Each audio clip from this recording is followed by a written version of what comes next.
Hello, my name is Scott Baker. I am running for Congressional District 8 in Texas here, as most of you know. I'd like to welcome you all here. I really appreciate the CCMC for putting this on and Paul Gabos for hosting it for us, moderating it, and I'd also like to thank Howard for showing up out tonight for this debate. I think it's going to be a lot of fun and a lot of excitement. You know, for 13 years, Kevin Brady, our incumbent, has been in office, and in that time we've gone from balanced budgets to trillion-dollar deficits. He has not shown effective leadership, and I wish he could have been here tonight so we could have a debate with him, but he declined, unfortunately. Over those 13 years, you know, the Republican Party is the party of smaller government, lower taxes, and traditional family values. And over those 13 years, we have not seen that agenda pushed or move forward at all. In fact, we've seen it take a few steps backwards, which is very unfortunate, I think. The administration right now, the current administration, is pushing rapidly and trying to lead the country in a direction that most of us don't want to go, frankly. And the Republican Party, the Republicans in Congress right now, have done nothing to stop that, or at least very little. They have not been effective at all. I think we need effective leadership in Washington, and I believe that I provide that. You know, one of the things that really disturbs me is when President Obama just recently made a speech and said that we are not a Christian nation. We are a Christian nation. Our history, our culture, our foundation, our founding documents are all filled with Christian principles and values. We can't forget that. We can't deny it. Winston Churchill once made the statement that those who fail to learn the lessons of history are doomed to repeat them. I believe he's exactly right. And for anybody to try and deny our heritage or our culture, there is no mandate for anybody to be a Christian in this country. There's nobody's going to force anybody.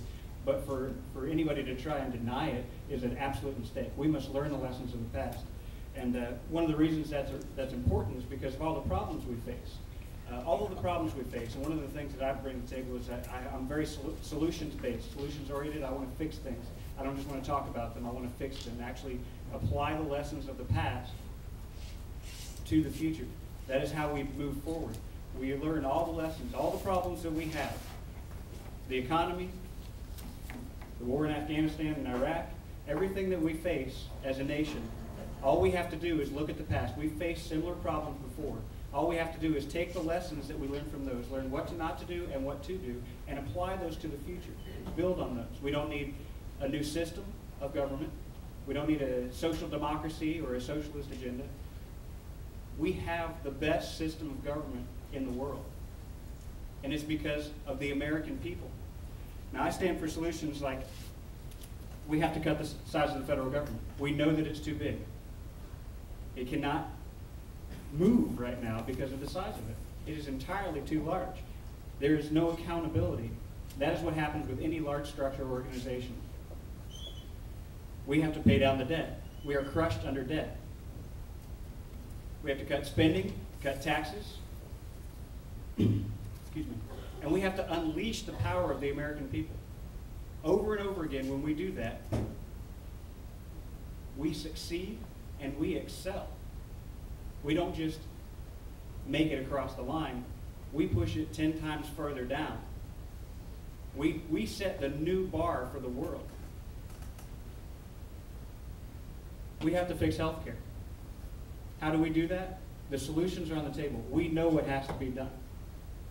In 2003, Texas instituted lawsuit abuse reform that has greatly fixed our health care system.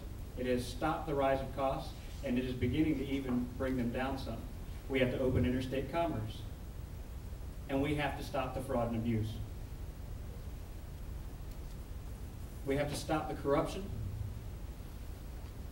in our government. We know there's corruption. We know there's people that are using their money to influence policy in this country. And we have to stop rewarding the inept. We have to stop the bailouts. And we have to stop dumping money into companies that have failed. We must have a comprehensive energy policy, and that means using our domestic resources wisely and appropriately. And I'm out of time. I have plenty more, and I hope we'll have more in the evening here. But Tyler, it's up to you. Thank you very much for being here.